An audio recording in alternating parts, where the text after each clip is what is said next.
Let's take a look at the arterial supply of the stomach. First, grab some paper, a pencil, and some colored pencils. Now draw with us.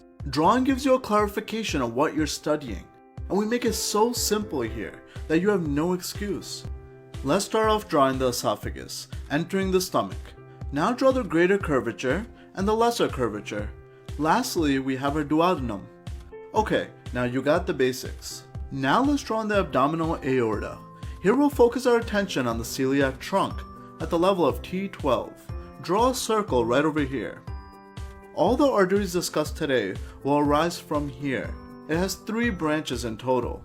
The first is the smallest branch. It goes towards the esophagus and winds around the lesser curvature of the stomach, stopping midway. This is the left gastric artery. Next branch is the largest branch of the celiac trunk. It's the splenic artery. It is a tortuous artery going posterior to the stomach on the upper border of the pancreas.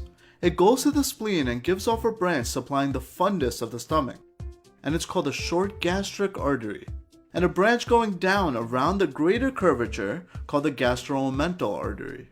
The last branch is the common hepatic artery, and just near the duodenum, it branches off into the gastroduodenal artery, going down and behind the duodenum.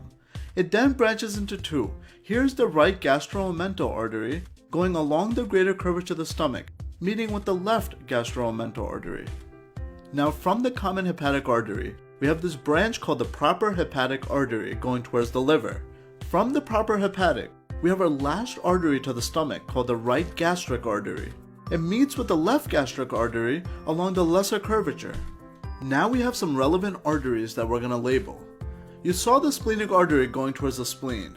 It gives off an artery supplying the pancreas, the pancreatic artery. Next, from the gastroduodenal artery, we have the superior pancreaticoduodenal artery. Also, let's take a look at the proper hepatic artery, which divides into the left and the right hepatic artery. These arteries supply the left and right lobe of the liver. The right hepatic artery gives off a branch called the cystic artery, and it goes to our gallbladder. Now stop what you're doing. I don't see you holding a pencil or have any paper in front of you. Just because I knew this was gonna happen, go grab something really quick, and let's do a nice quick recap. Okay, ready? Let's go. The source, the abdominal aorta, the main focus, the celiac trunk from T12, the left gastric loop around the lesser curvature, the windy splenic artery to the spleen, gives off the pancreatic artery, then here is the short gastric, below it is the left gastromental artery, to our left we draw our common hepatic, going down and posterior to the duodenum is our gastroduodenal artery, branching into superior pancreaticoduodenal and our right gastromental. From our common hepatic, it turns into the proper hepatic, gives off the right gastric, and the rest goes towards the liver as the right and the left hepatic. From the right hepatic, we have our cystic artery to our gallbladder. The end. Listen, I can't stress it enough. Just draw.